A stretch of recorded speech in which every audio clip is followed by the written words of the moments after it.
పోలీసులు ఎఫ్ఐఆర్ రాయకుండా సిఎస్ఆర్ లేదా జేడీ ఎంట్రీ చేస్తే సరిపోతుందా? అందరికీ నమస్తే. నేను మీ Kanchelapalli Gayatri advocate. Telangana news channel వారు నిర్వహిస్తున్న న్యాయ సలహాలు అనే కార్యక్రమంలో భాగంగా పోలీసులు ఎఫ్ఐఆర్ రాయకుండా సిఎస్ఆర్ అంటే కమ్యూనిటీ సర్వీస్ రిజిస్టర్ లేదా జీడీ అంటే జనరల్ డైరీలో ఎంట్రీ చేస్తే సరిపోతుందా లేదా అనే విషయాన్ని ఈరోజు చూద్దాం. చాలా స్టేషన్లో పోలీసులు ఎఫ్ఐఆర్ రాయకుండా సిఎస్ఆర్ లేదా జీడీ ఎంట్రీతో సరిపెడతారు. కానీ ఇది చట్టం కాదు, సౌకర్యం.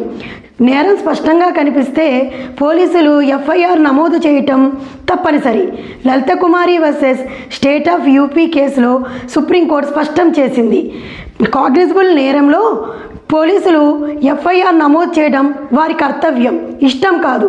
అలా కాకుండా ఎఫ్ఐఆర్ రాయకుండా బాధితుడిని పదే పదే తిప్పుకోవటం చట్టవిరుద్ధం. మరిన్ని న్యాయ సలహాలు సహాయాల కోసం సంప్రదించండి.